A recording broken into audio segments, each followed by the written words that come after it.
Friends, आज हम जानेंगे राजस्थान के इतिहास का बहुत ही महत्वपूर्ण टॉपिक राजपूतों की उत्पत्ति। मित्रों, राजपूतों की उत्पत्ति से संबंधित हमारा ये टॉपिक या राजपूतों की उत्पत्ति का ये टॉपिक जो है हमारे लिए अत्यंत महत्वपूर्ण है। इसलिए मित्रों, मैं चाहती हूँ या मेरी आपसे रिक्वेस्ट है कि मेरे इस वीडियो को आप शुरू से लेकर आखिर तक पूरा देखें और जाने राजपूतों की उत्पत्ति के बारे में। मित्रों, राजपूतों की उत्पत्ति से संबंधित विभिन्न विद्वानों ने अपने अलग अलग मत दिए हैं। ऐतिहासिक साक्ष्य जैसे ऋग्वेद में राजपूतों की उत्पत्ति के बारे में क्या कहा गया है, ऋग्वेद में राजपूत शब्द का क्या अर्थ बताया गया है, इसके साथ साथ मित्रों महाभारत में राजपूतों का उल्लेख है। इसके बाद हम बात करें तो विभिन्न जो विद्वान है राजस्थान के इतिहासकार हैं, उन्होंने भी राजपूतों की उत्पत्ति को लेकर अपने मत जो है वो हमारे सामने लाई है। तो मित्रों, जानते हैं कि राजपूतों की उत्पत्ति कैसे हुई, आखिर हमारे देश में राजपूत शक्ति का उदय कैसे हुआ, कहाँ से आए ये राजपूत, और राजपूत जो है उनकी उत्पत्ति का सही जो बिल्कुल प्रमाणिक मत है वो कौन सा है। तो मित्रों, इस बात को समझने के लिए हमें ये जानना होगा कि आखिर राजपूत जो है वो भारतीय इतिहास के क्षेत्र पर कैसे उदय होते हैं। मित्रों, पूर्व मध्यकाल में भारत में क्या है, राजपूत शक्ति का उदयकरण होता है।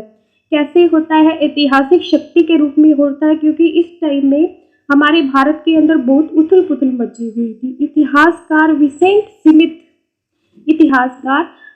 स्मिथ वो जो भारत इतिहास के बहुत ही अच्छे जाने माने इतिहासकार हैं, विसेंट स्मिथ ने कहा कि इस टाइम में क्या था कि उत्तर पश्चिम जो भारत था उस पर मुस्लिम जो आक्रमणकारी थे उनके निरंतर जो है आक्रमण होते रहते थे। ये टाइम था मित्रों 7वीं शताब्दी से लेकर 12वीं शताब्दी का। स्मिथ के अनुसार इस टाइम में जब इतने विदेशी आक्रमण होते थे और ये जो टाइम था मित्रों, इसमें हमारे जो सम्राट थे जिनका नाम था सम्राट हर्ष, इनकी मृत्यु हो चुकी थी। सम्राट हर्ष की मृत्यु के बाद पूरे भारत को मित्रों एकता के सूत्र में बांटने वाला और भारत की विदेशी आक्रमणों से रक्षा करने वाला कोई भी शासक भारत में नहीं बचा था। इस टाइम में इन विषम परिस्थितियों में राजपूतों का उदय होता है और इस टाइम में ये राजपूत ही एक जाति थी, राजपूत ही एक वंश था जिसने भारत की विदेशी आक्रमण से सुरक्षा की। और कब तक सुरक्षा की, तो मित्रों कहा जाता है कि 7वीं शताब्दी से लेकर 12वीं शताब्दी तक उन्होंने भारत की उत्तर पश्चिम सीमा को सुरक्षित बनाए रखा। इस कारण इस जो काल है 7वीं से लेकर 12वीं शताब्दी तक का जो काल है मित्रों, इसको राजपूत काल के नाम से जाना गया है। ये तो थी बात विसेंट स्मिथ की। यद्यपि मित्रों इस काल में क्या था कि ये जो राजपूत शक्ति थी उसका जो प्रभाव था या इसका जो प्रभुत्व था वो उत्तरी पश्चिमी भारत तक ही सीमित था। मित्रों, इसके साथ साथ हम बात करें कि जब ये राजपूतों का काल था तो इस टाइम में भारत के विभिन्न भागों में अनेक राजपूत राज्यों ने राजा जो थे उनका शासन था, राज्य किया। और जब हम इतिहास के साक्ष्य या साहित्यिक जो स्रोत है उनको उठाकर देखते हैं तो हमें पता चलता है कि यही जो जाति थी, राजपूत जाति क्या थी, अत्यंत शूरवीर और युद्ध प्रिय थी। शूरवीर और अत्यंत युद्ध प्रिय थी। इसी गुण के आधार पर इस राजपूतों ने अरब और तुर्क आक्रमणकारियों से भारत का रक्षा की, भारत को सुरक्षित रखा। भारत की पश्चिमी सीमा पर इन तुर्क आक्रमणों का सामना करते हुए मित्रों इन्होंने भारत पश्चिमी सीमा को विदेशी आक्रांताओं से बचाए रखा। लेकिन मित्रों इनमें एक कमी भी थी कि इन राजपूत राजाओं में आपस में बहुत ईर्ष्या थी, यानी कि इनमें एकता नहीं थी। ये एक दूसरे से ईर्ष्या करते थे। इसी कारण ईर्ष्या द्वेष था जिसके कारण ये कभी भी एक होकर भारत पर बाहर से आने वाले मुस्लिम आक्रांताओं का सामना नहीं कर सके। यानी कि इनमें ईर्ष्या थी, आपस में द्वेष था, एकता नहीं थी। इसी कारण ये राजपूत राजा जो है कभी भी एक होकर भारत की मुस्लिम आक्रांताओं से रक्षा नहीं कर पाए। तो मित्रों जहाँ एकता नहीं होती वहां पर तो अविनाश जो है वो स्वाभाविक था। परिणाम जो था इसका सामने आना ही था। 1200 ईस्वी के आसपास इन राजपूत राज्यों का अंत हो जाता है और भारत में आखिरकार एक बाहरी शक्ति अपना वर्चस्व बढ़ा लेती है। तो मित्रों देखते हैं हमें कि भारत का इतिहास जब हम पढ़ते हैं तो उसमें जानते हैं कि एक मुस्लिम जाति तुर्क जो है 12वीं शताब्दी के आसपास भारत में अपना शासन स्थापित करते हैं, जिसको हम सल्तनत काल के नाम से जाने जाते हैं। मित्रों, अब बात करते हैं कि आक्रमणकारियों का मुकाबला करने में ये राजपूत जाति विफल रही, क्योंकि इनमें एकता नहीं रही। लेकिन अपनी वीरता और बलिदान और बहादुरी के बल पर और कुछ सिद्धांतों के कारण ये भारतीय इतिहास में राजपूत जो थे वो अपना महत्वपूर्ण स्थान बना गए। तो कैसे बनाए मित्रों ये अपना महत्वपूर्ण स्थान? इनमें वीरता बहादुरी जो थी वो कूट कूट कर भरी हुई थी। अब हमें तो जानना है कि मित्रों इनकी उत्पत्ति कैसे हुई। मित्रों, इनकी उत्पत्ति के संबंध में विभिन्न सिद्धांत जो हैं वो विभिन्न मत जो है वो प्रचलित है, जो विभिन्न इतिहासकारों द्वारा दिए गए। जैसे इनकी उत्पत्ति का अग्निवंशीय सिद्धांत।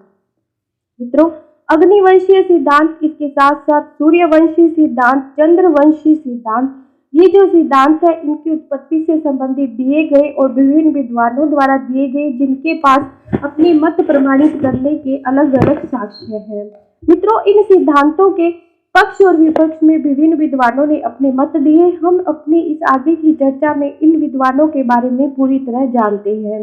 मित्रों, राजपूतों की उत्पत्ति का प्रश्न अत्यंत विवादास्पद है। विवादास्पद का क्या मतलब है कि इसमें विभिन्न विद्वानों के अलग अलग मत है कि आखिर राजपूतों की उत्पत्ति जो है वो कैसे हुई। कुछ जो विद्वान है इनको विदेशी मानते हैं, इनकी उत्पत्ति को विदेशी मानते हैं, कुछ देशी मानते हैं, और कुछ देशी और विदेशी मिश्रित दोनों ही इनकी उत्पत्ति को कारण मानते हैं। राजपूत शब्द जो है मित्रों, वस्तुतः राजपूत शब्द का अर्थ हमें पता होना बहुत आवश्यक है। इस राजपूत शब्द का अर्थ जाने बिना हम राजपूतों की उत्पत्ति से संबंधित सिद्धांतों को नहीं समझ सकते। तो मित्रों, जानते हैं राजपूत शब्द के अर्थ के बारे में। राजपूत शब्द जो है मित्रों बना है राजपुत्र शब्द से। राजपुत्र शब्द का अपभ्रंश है राजपूत। राजपुत्र किसे कहा जाता था मित्रों? प्राचीन भारत में जहाँ पर ऋग्वेद की हम बात करते हैं तो ऋग्वेद में मित्रों राजपुत्र शब्द का उपयोग हुआ है। इसके साथ साथ राजन्य शब्द का भी उपयोग हुआ है। राजन्य और राजपुत्र दोनों शब्दों का उल्लेख जो है मित्रों समानार्थक रूप में प्रयुक्त किया गया है, लेकिन ऐसा लगता है कि बाद के जो काल था उसमें राजन्य अर्थात राजा या शासक के रूप में भी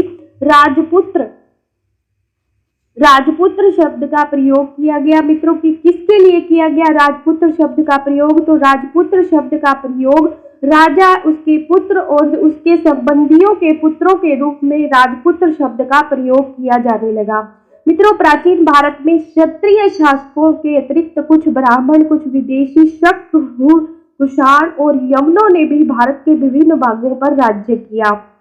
कुछ विदेशी शक, हुण और कुषाण जो जातियां थी, इनके मध्य क्या हो गया, धीरे धीरे इन शासकों के मध्य वैवाहिक संबंध जो थे वो स्थापित हो गए। इन विदेशी जातियों के मध्य वैवाहिक संबंध जो थे वो स्थापित हो गए और इनके मध्य विलयन यानी कि मिलान की जो प्रक्रिया थी वो शुरू हो गई। आपस में इन जातियों के सामाजिक संबंध हो गए।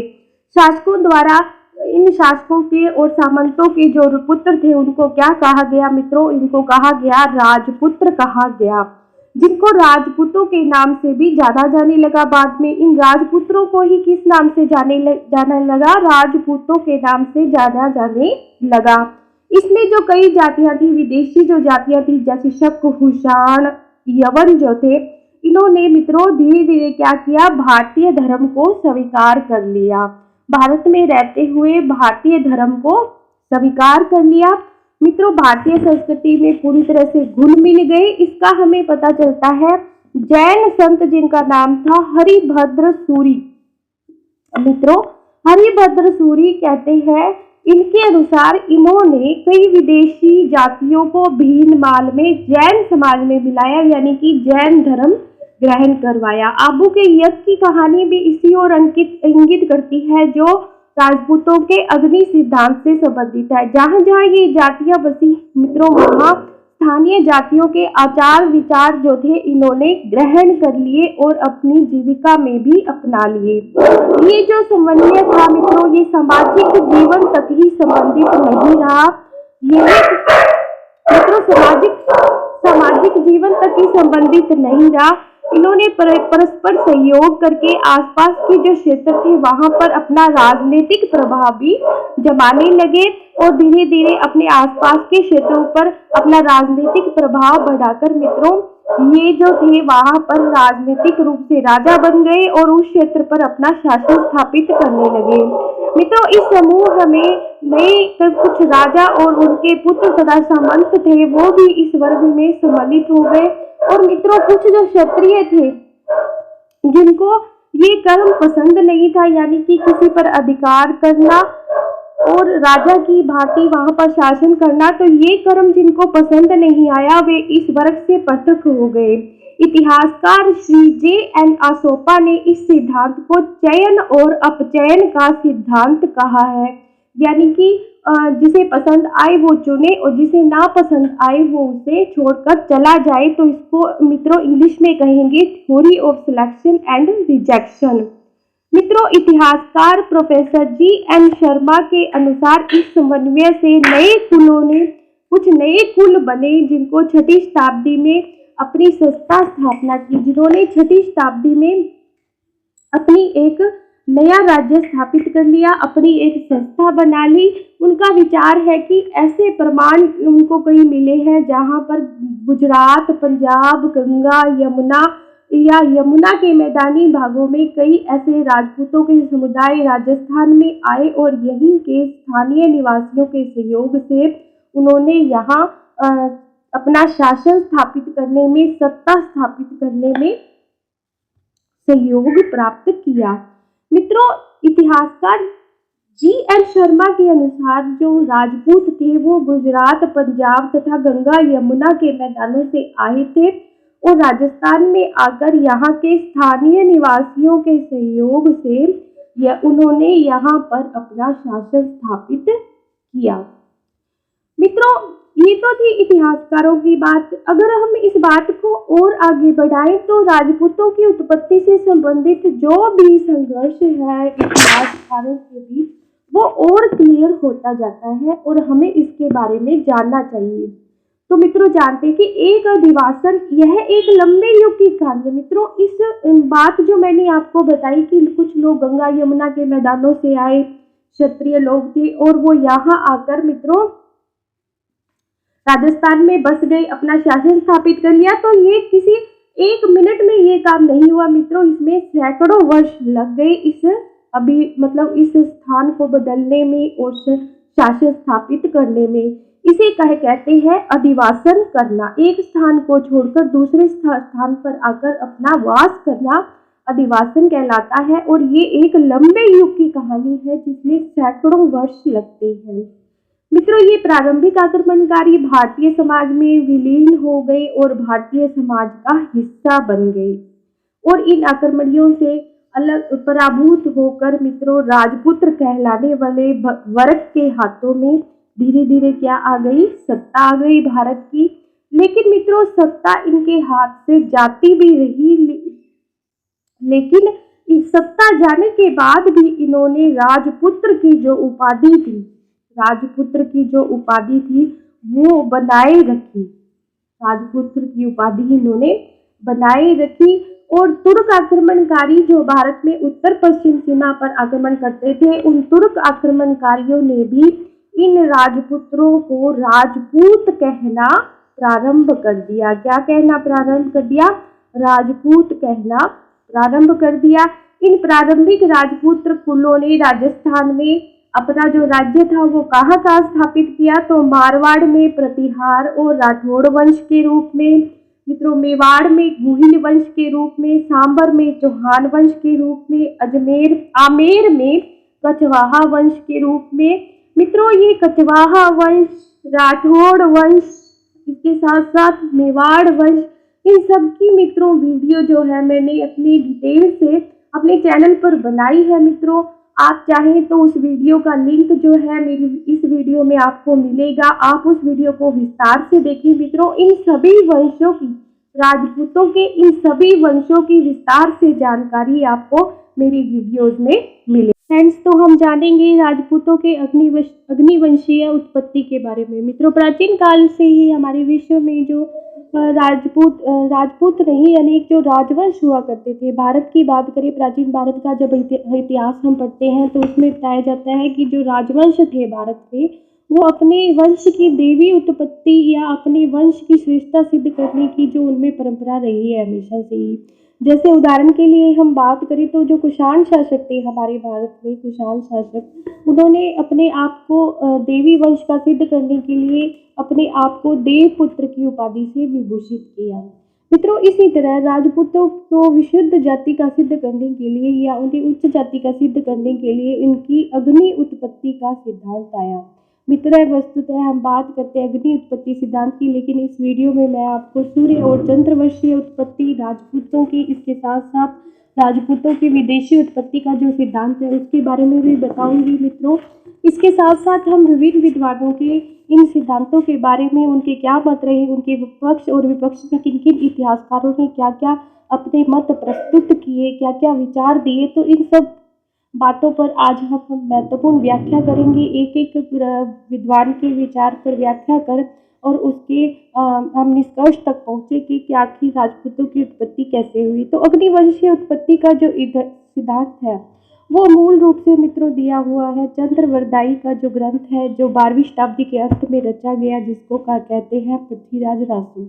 मित्रों, पृथ्वीराज रासो जो है वो राजस्थान के इतिहास का बहुत ही साहित्यिक स्रोत है। इसमें पृथ्वीराज रासो में चंद्रवरदायी, जो कि पृथ्वीराज तृतीय एक चौहान शासक थे, भारत के महान वीर शासक थे, और चंद्रवरदायी जिन्होंने पृथ्वीराज रासो लिखी, पृथ्वीराज रासो के लेखक चंद्रवरदायी, ये चंद्रवरदायी जो थे पृथ्वीराज तृतीय के बहुत ही अच्छे अंतरंग मित्र थे और उनके दरबारी साहित्यकार भी थे।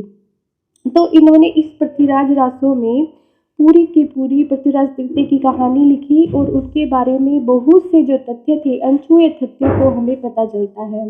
मित्रों, पृथ्वीराज रासो में राजपूतों के 4 वंश, ये 4 वंश कौन से थे? प्रतिहार, परमार, चालुक्य और चौहान।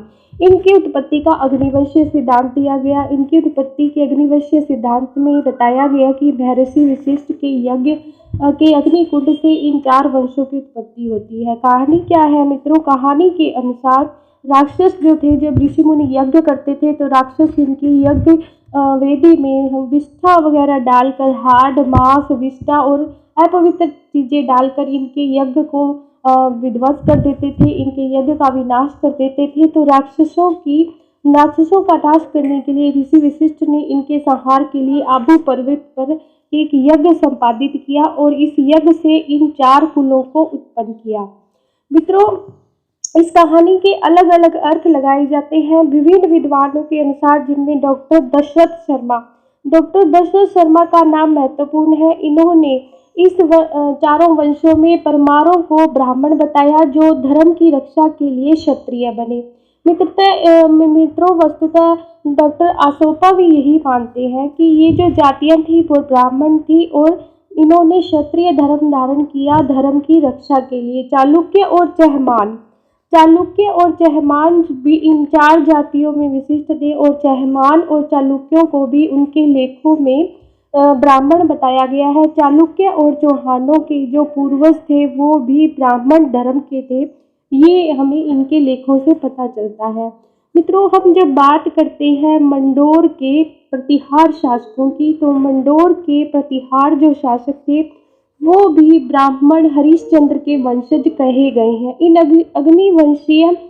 इन्हें अग्निवंशीय कहने का तात्पर्य मित्रों हमें ये पता चलता है कि अग्निकंड से इनकी शुद्धि भी की जा सकती होगी।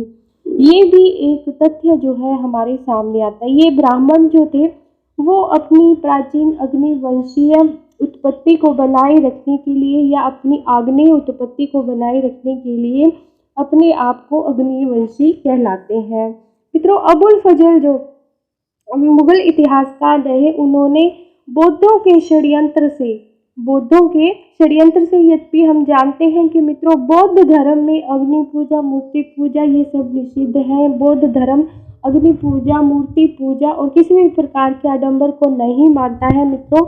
तो इसी क्रम में अबू फजल ने कहा कि बौद्धों के षड्यंत्र से अग्नि पूजा अग्नि पूजा को बचाने के लिए अग्नि से परमाणु की उत्पत्ति का जो सिद्धांत है वो हमारे सामने आया।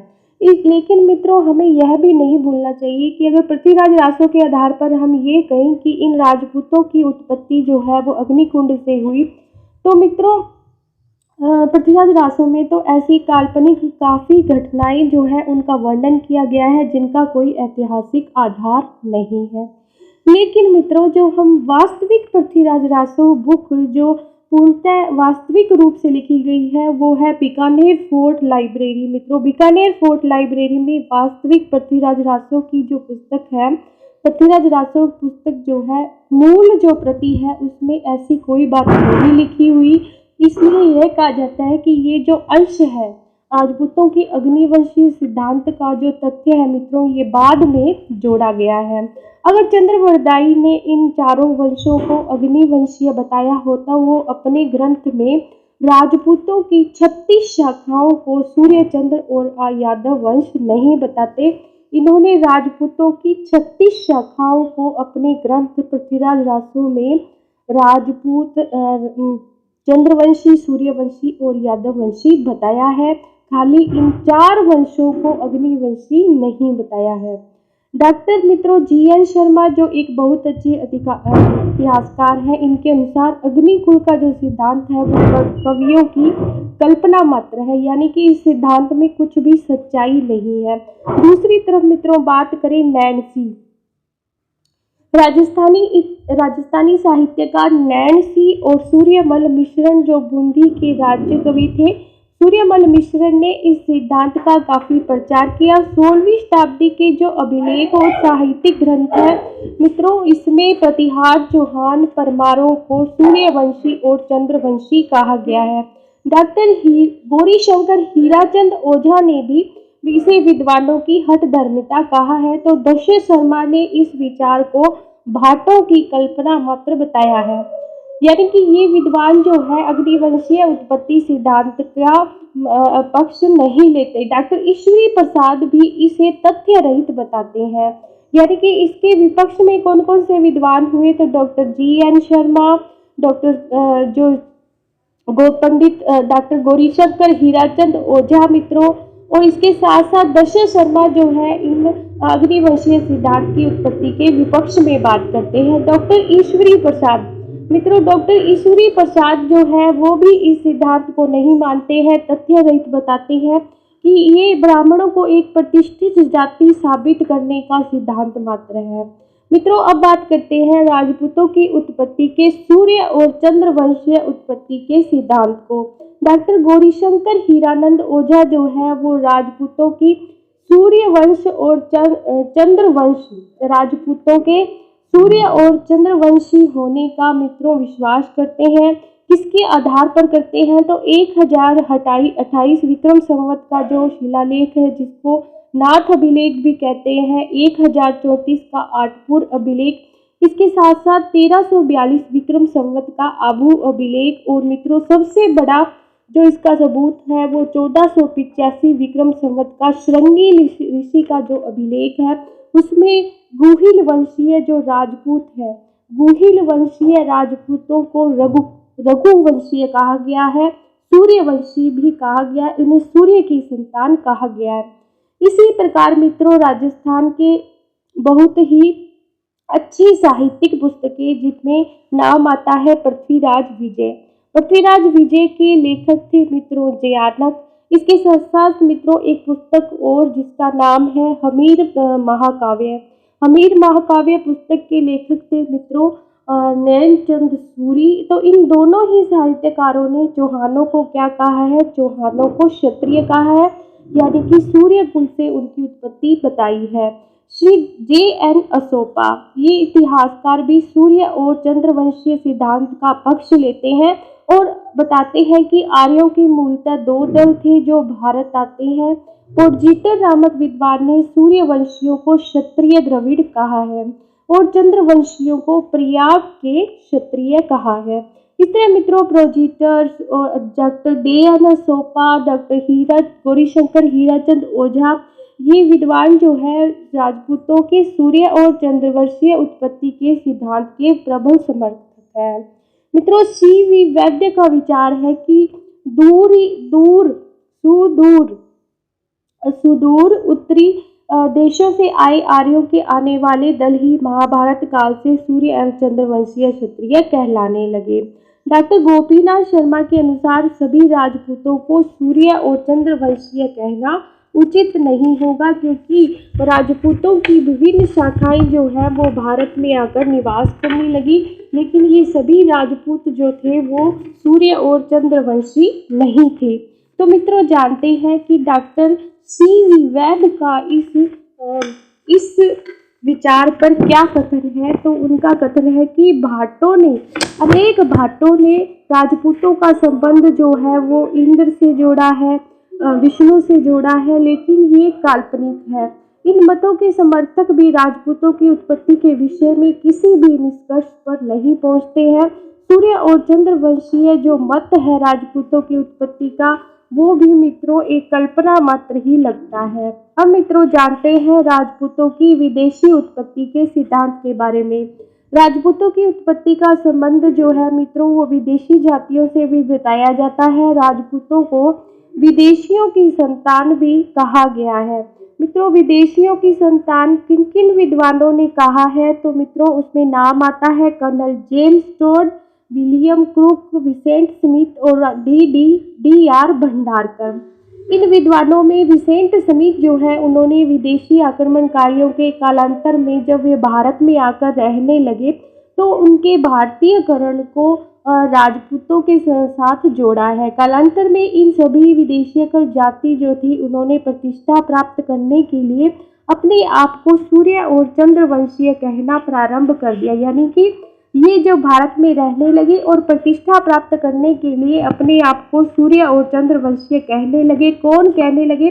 जो भारत में आए थे बाहरी आक्रमणकारी, उन्होंने खुद को सूर्य और चंद्रवंशीय कहना प्रारंभ कर दिया। और पृथ्वीराज रासो में जो मित्रों अग्निकुंड का सिद्धांत जो दिया है पृथ्वीराज रासो में चंद्रवरदाई द्वारा, उसे भी इन इतिहासकारों ने विदेशी उत्पत्ति से जोड़ा है। इन अग्निकुंड के सिद्धांत में 4 राजपूतों के वंशों की उत्पत्ति बताई गई है, जिसमें प्रतिहार, चालुक्य, परमार और चौहान है। तो इन चारों की उत्पत्ति को भी विदेशी उत्पत्ति से जोड़ा गया है। इन विद्वानों का कथन है कि गुर्जरों की जो उत्पत्ति है वो किससे हुई है? हुणों से हुई है। और यह भी मानना है कि राजपूत जातियों की उत्पत्ति शक, हुण, कुषाण, पल्लव जातियों के आक्रमण के समय होती है। और इन विदेशी जातियों ने कालांतर में जो भारत की धर्म और संस्कृति को स्वीकार कर लिया, इसे अपना लिया, और अतः उन्हें मित्रों क्या है, बाद में जो महाभारत और रामायण का जो काल था, तो इन्हीं जो भारत में बाहर से जो विदेशी जातियां आई थी, इन्हें ही क्षत्रिय कहा गया। इन्हें ही क्षत्रियों से संबंधित कर दिया गया और उन्हें ही चंद्रवंशीय या सूर्यवंशी कहा जाने लगा। कर्नल जेम्स टोड ने राजपूतों को शक और सीथियन कहा है।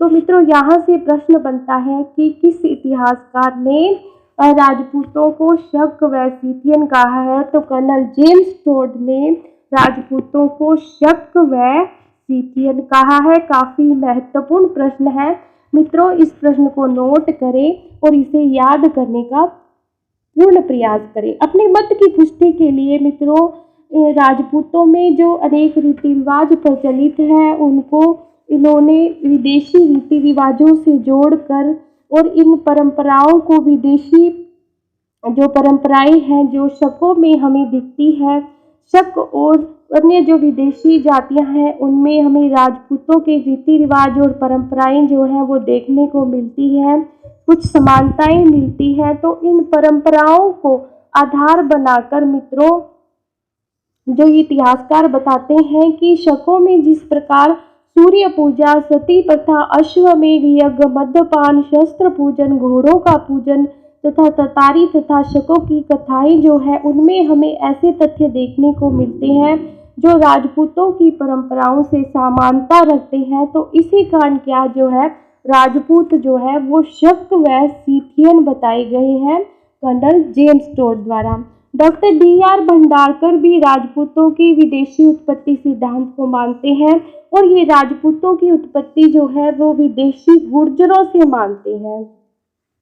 इनका मानना है कि गुर्जर जो थे वो खिज्जर जाति की संतान थे जो कि हुणों के साथ भारत आए थे, किंतु डॉक्टर भंडारकर के पास इसका कोई भी प्रमाण नहीं है कि गुर्जर जो थे वो खिज्जर थे या बाहर से आए थे। भंडारकर ने प्रतिहारों, चालुक्यों, परमारों, चहमानों को भी पृथक पृथक रूप से गुर्जर सिद्ध करने कर इन्हें राजपूत वंश की जो उत्पत्ति थी उसे विदेशी कहा है और विदेशी सिद्ध करने की चेष्टा की है, परंतु कोई ठोस प्रमाण न होने के कारण मित्रों D.R. भंडारकर जो है इस बात की पुष्टि नहीं कर पाते हैं। मित्रों राजौर अभिलेख में गुर्जरों को, प्रतिहारों को क्या कहा गया है? गुर्जर कहा गया है। राजौर अभिलेख में प्रतिहारों को क्या कहा गया है? गुर्जर कहा गया है। और मित्रों कहा तो गया है, लेकिन मित्रों इनके नाम के पीछे जो गुर्जर लगा हुआ था वो गुर्जर से संबंधित नहीं रखता, किसी गुर्जर जाति से संबंधित नहीं रखता, ये बात हम अच्छी तरह जानते हैं। अरबों और राष्ट्रकूटों ने भी कन्नौज के प्रतिहारों को गुर्जर कहा है। तो ये जो तथ्य है देते हैं D.R. भंडारकर राजपूतों को गुर्जर बताने के लिए, लेकिन मित्रों खुद डॉक्टर भंडारकर ने ही इन तर्कों को स्वीकार नहीं किया, या भंडारकर के इन तर्कों को स्वीकार नहीं किया जा सकता क्योंकि राजपूताना का जो भाग गुजरातरा कहलाता था वहीं के रहने वाले प्रतिहार प्रादेशिक विभिन्नता दिखाने के लिए अपने नाम को गुर्जर प्रतिहार लगाते थे या अपने आप को गुर्जर प्रतिहार कहलवाते थे, क्योंकि वो एक गुजरातरा नामक विशेष प्रदेश के रहने वाले थे। अरब लोग भी गुजरातरा के प्रतिहारों को गुर्जर प्रतिहार के नाम से जानते थे। इसी आधार पर कन्नौज के प्रतिहारों को भी उन्होंने इसी नाम से पुकारा। डॉक्टर भंडारकर ने चालुक्य, परमार और चहमानों को गुर्जर सिद्ध करने की चेष्टा की और इसी आधार पर इनको भी विदेशी उत्पत्ति से जोड़ने का प्रयास किया, परंतु सीवी वैद जो है वो डॉक्टर भंडारकर के इस विचार से सहमत नहीं है। क्यों सहमत नहीं है? कि प्रतिहारों को जो गुर्जर कहा गया वे स्थान विशेष गुजरात से उनके संबंध के कारण कहा गया। इसके साथ साथ इतिहासकार डॉक्टर विमल चंद्र पांडे का विचार है कि उपयुक्त 4 राजवंशों में से भी कोई भी जो वंश है वो गुर्जर सिद्ध नहीं हो सकता। क्यों नहीं होता? क्योंकि मित्रों यह मान लिया जाए कि वे गुर्जर थे तो भी उन्हें विदेशी नहीं कहा जा सकता, क्योंकि गुर्जरों को विदेशी सिद्ध करने के लिए कोई अकाट्य प्रमाण हमारे पास नहीं है। तो हम जान रहे थे राजस्थान में राजपूतों की उत्पत्ति के सिद्धांत में, और उसमें हमने जाना राजपूतों की विदेशी उत्पत्ति सिद्धांत के बारे में। मित्रों राजपूतों की विदेशी उत्पत्ति का जो सिद्धांत है उसमें काफ़ी कुछ जो तथ्य थे हमने जान लिए थे। राजपूतों की उत्पत्ति जो विदेशियों से जो मानते हैं उन इतिहासकारों ने अपने काफ़ी तर्क दिए। उनके विपक्ष में जो इतिहासकारों ने तर्क दिए मित्रों उसके बारे में भी हमने जाना था, लेकिन इसका कुछ अंश अभी बाकी है। और मित्रों जानते हैं कि राजपूतों की विदेशी उत्पत्ति के बारे में और क्या क्या तर्क दिए गए इतिहासकारों द्वारा। मित्रों हिंसांग जो है वो गुर्जरों को क्षत्रिय बताता है और हुणों का कोई उल्लेख नहीं करता। मित्रों हिंसांग जिसको हम यात्रियों को राजकुमार कहते हैं, हिंसांग मित्रों आया राजा हर्ष के काल में 647 ईस्वी पूर्व।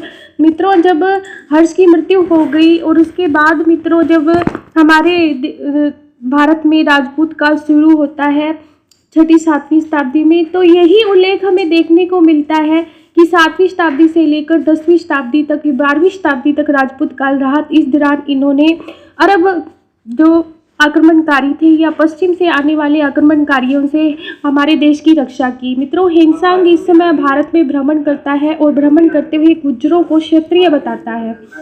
मित्रों हुणों का उसने कोई उल्लेख नहीं किया, अतः गुर्जरों को उसने विदेशी नहीं बताया। गुर्जरों का समीकरण अगर हम खिज्जरों से जोड़े तो केवल इसका अंतिम जो शब्द है गुर्जर का वो जर है, और जर शब्द के आधार पर इन्हें खींचड़ों से जोड़ना मित्रों तर्क संगत नहीं होगा। डॉक्टर BN पुरी जो है वो भी ये निष्कर्ष निकालते हैं कि एक कबीला जो है वो राजस्थान में कहीं रहता था और अपनी शक्ति के बल पर इसने कहीं कालांतर में अपनी शक्ति के बल पर गुर्जर साम्राज्य की स्थापना की। इसी तरह मित्रों गुर्जर प्रतिहार राजा जो भोज था उसके ग्वालियर लेख में भी प्रतिहारों को लक्ष्मण का वंशज कहा गया है। मित्रों लक्ष्मण का वंशज कहा गया है प्रतिहारों को, यानी कि द्वारपाल, द्वार के रक्षक।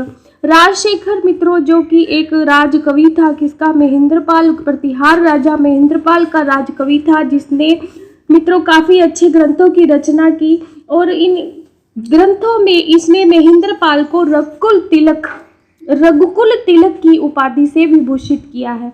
मित्रों यहाँ से प्रश्न बनता है कि रघुकुल तिलक की उपाधि जो है वो किसको दी गई, किस गुर्जर प्रतिहार राजा को दी गई? तो मित्रों महेंद्रपाल को दी गई। और किसके द्वारा दी गई? तो राजशेखर द्वारा दी गई। मित्रों राजपूतों को विदेशी सिद्ध करने के लिए विदेशी उत्पत्ति समर्थक जो विद्वान हैं उन्होंने कुछ अन्य तर्क भी दिए, लेकिन जिनका आसानी से खंडन किया जा सकता है। मित्रों खंडन किस आधार पर किया जा सकता है तो जानते हैं उसके बारे में। राजपूत शब्द का प्रयोग मित्रों 9वीं शताब्दी से पहले देखने को नहीं मिलता। 9वीं शताब्दी के बाद इन राजपूत शब्द का उल्लेख हमें मिलता है। मित्रों इसका मतलब ये हुआ कि राजपूत जो है प्राचीन आर्यों की संतान नहीं माने जा सकते। वास्तव में मित्रों राजपूत जो शब्द है वो कहाँ देखने को मिलता है? राजपूत शब्द का मित्रों हमें प्राचीन संस्कृत भाषा में अपभ्रंश मिलता है। राजपूत शब्द जो है प्राचीन संस्कृत राजपूत पुत्र का अपभ्रंश है, यानी कि संस्कृत में इनको राजपुत्र कहा गया और समय बीतते बीतते मित्रों इस राजपूत का अपभ्रंश बिगड़ा हुआ स्वरूप क्या बना? राजपूत बना। मित्रों बौद्ध धर्म का जब हमारे देश में प्रचार हुआ तो उसके फलस्वरूप जो क्षत्रिय वंश थे उन्होंने अपना धर्म कर्म छोड़ दिया, यानी कि युद्ध करना छोड़ दिया, शस्त्र उठाने छोड़ दिए। अतः राजपुताना में जो रहने वाले क्षत्रिय थे अपनी जाति की शुद्धता बनाए रखने के लिए इन्होंने अपने आप को एक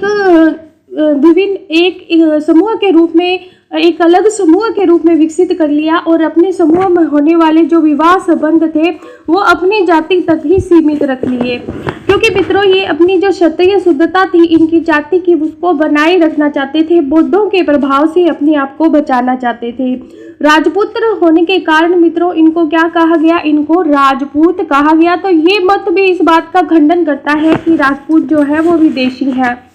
कुछ पुराणों में कहा गया कि कलयुग में केवल 2 ही वर्ण रहेंगे, ब्राह्मण और शूद्र, अतः राजपूत क्षत्रिय नहीं हो सकते। लेकिन पुराणों का यह कथन ऐतिहासिक साक्ष्यों से नहीं प्रतीत होता। प्राचीन भारत में हम पढ़ते हैं कि चीनी जो यात्री हेनसांग भारत आया उसने क्षत्रिय राजवंशों का उल्लेख किया है।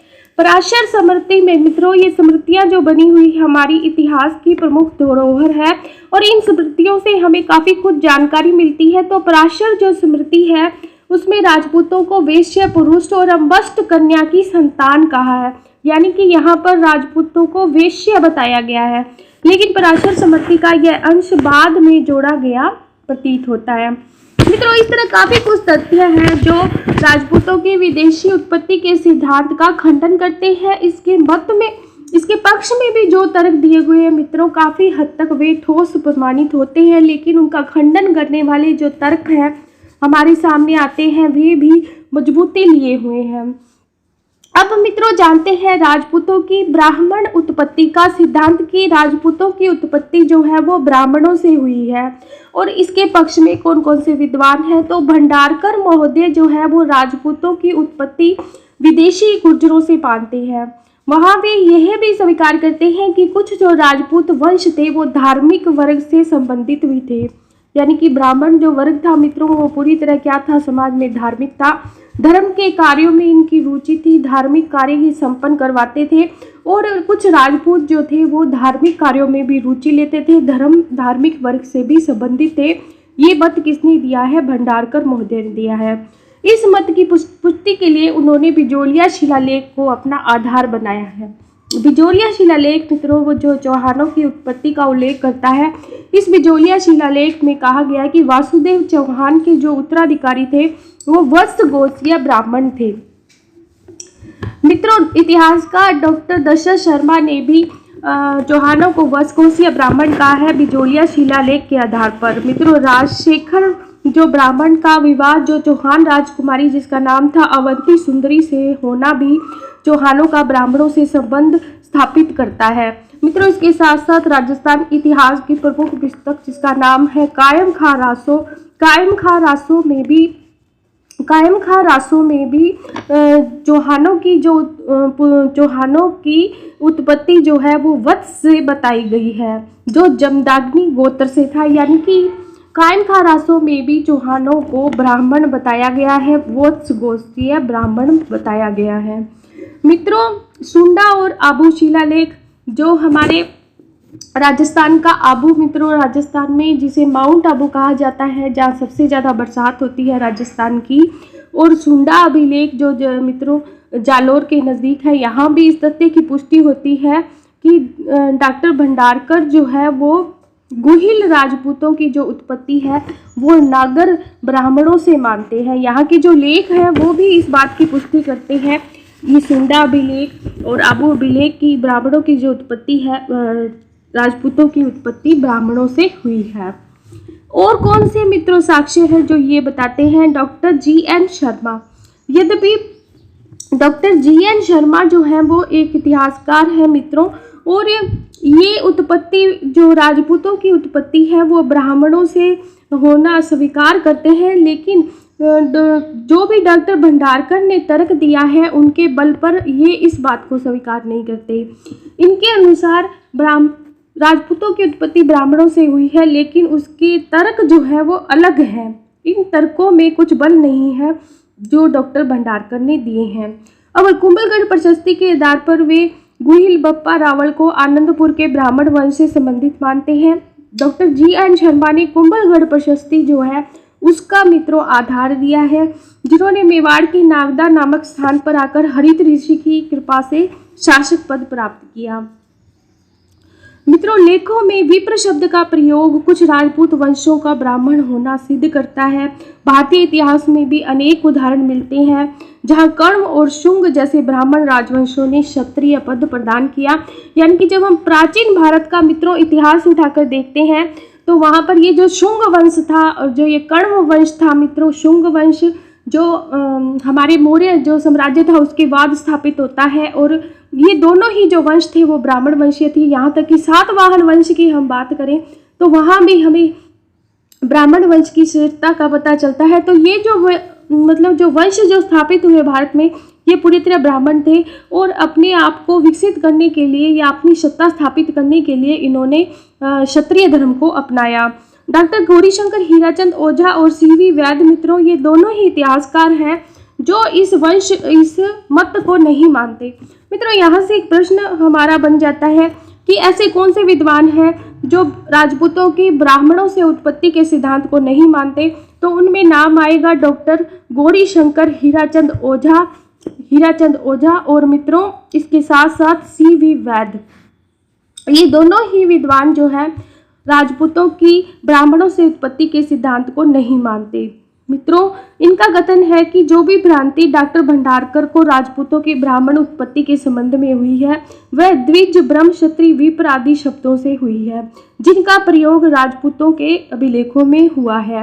ओझा और वैद्य मित्रों ये अपने तर्क को जो सही साबित करने के लिए क्या मत देते हैं तो हम जानते हैं इसके बारे में। इनका विचार है कि इनका प्रयोग जो है, इन शब्दों का प्रयोग जैसे विप्र है, क्षत्रिय है, ब्राह्मण है, द्विज है, इन शब्दों का प्रयोग हुआ है क्षत्रिय जाति की अभिव्यक्ति के लिए हुआ है।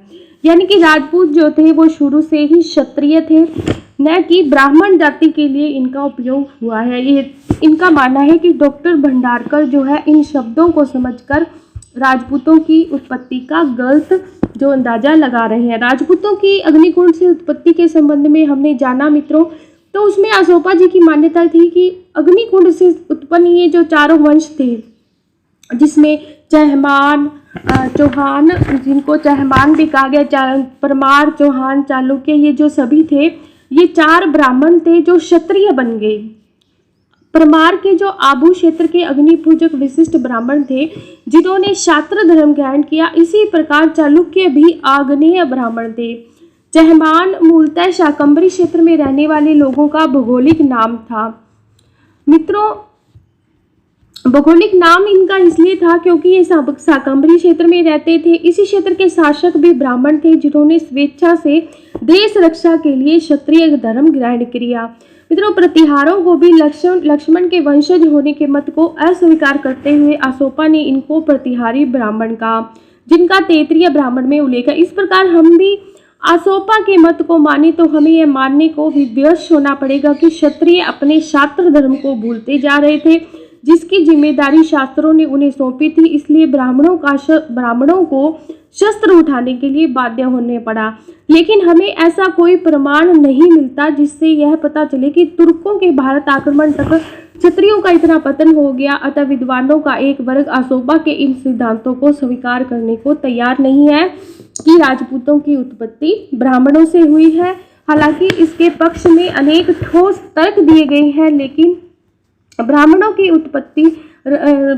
से राजपूतों की उत्पत्ति के इस सिद्धांत को भी नहीं माना गया। तो फ्रेंड्स, हम जान रहे थे राजपूतों की वैदिक उत्पत्ति के बारे में। राजपूतों की आर्यों से जो उत्पत्ति है उसके बारे में हमने विस्तार से जानना था।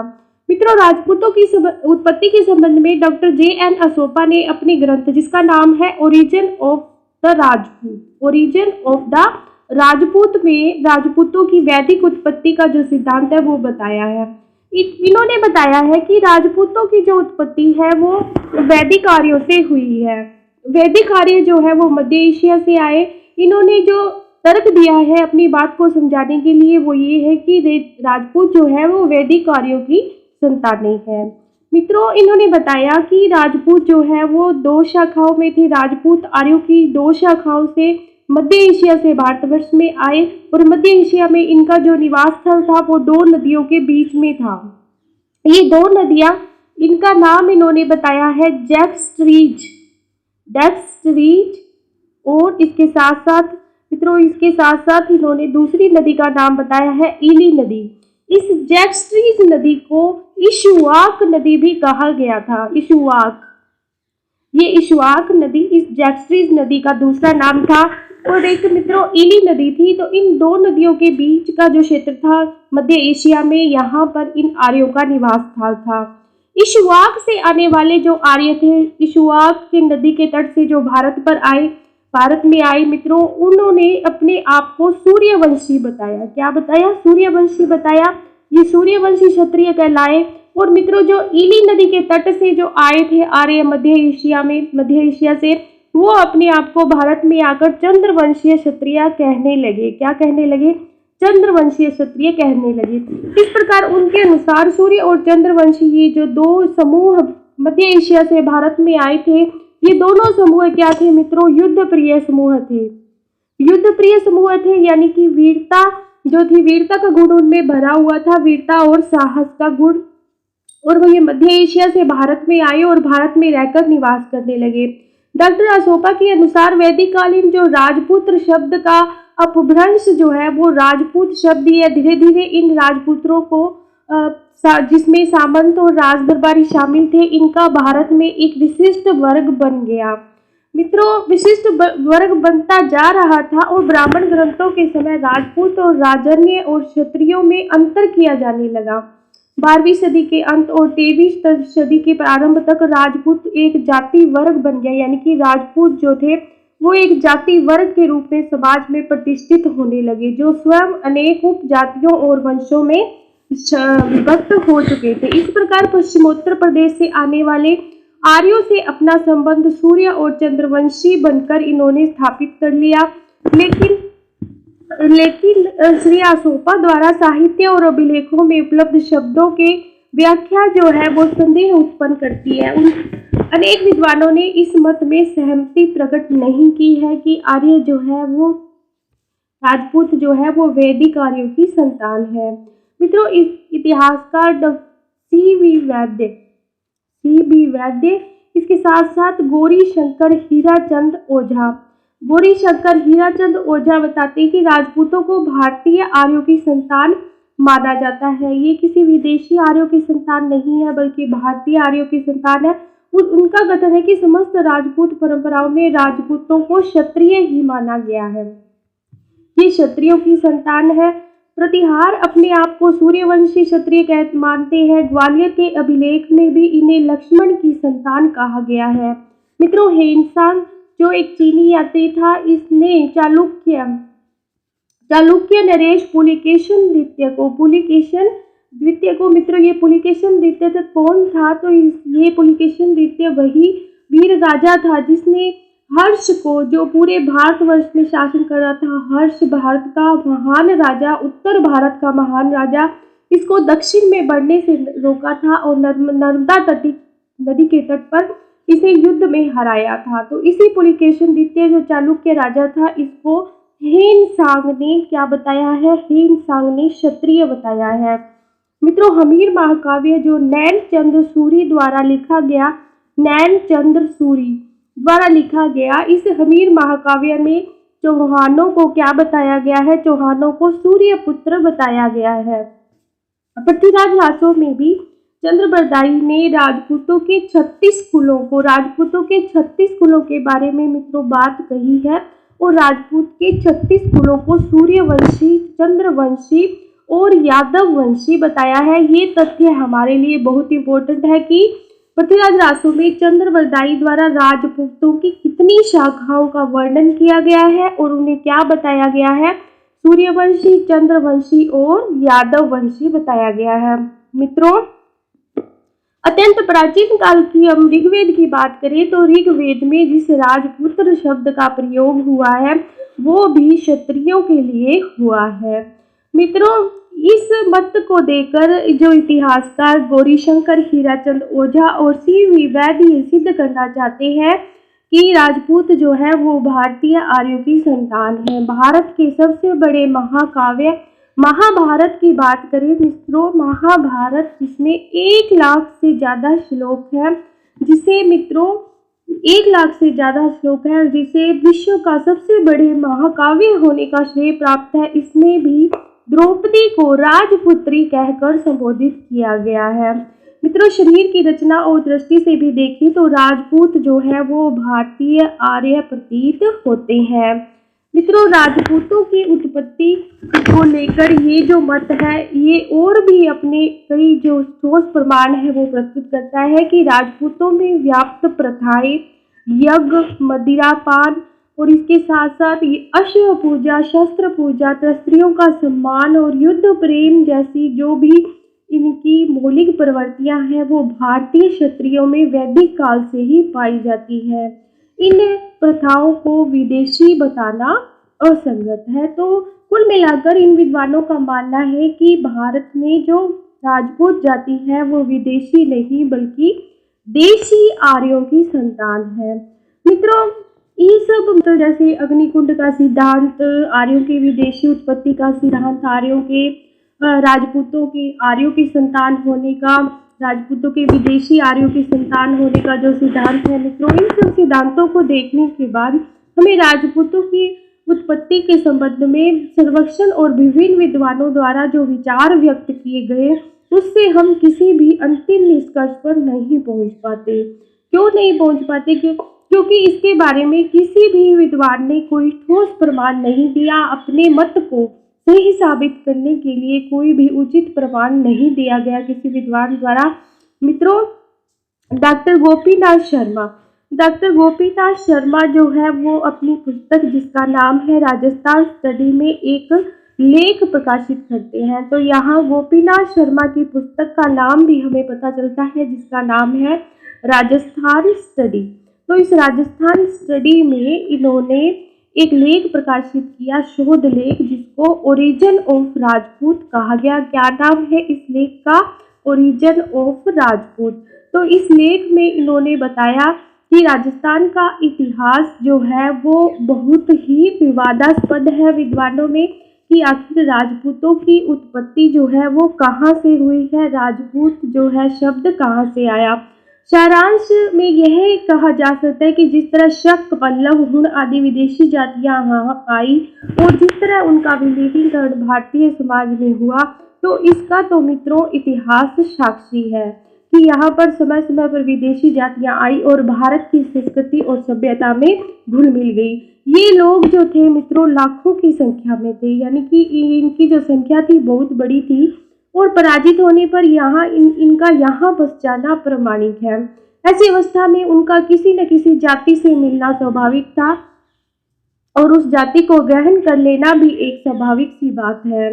मित्रों, उस समय की युद्धोपजीवी जाति ही ऐसी थी जिसने इन्हें दबाया और इन्हें समानशील होने से अपने में मिलाया, यानी कि जो विदेशी जातियां थी भारत की शक्तिशाली जातियों में मिल गई।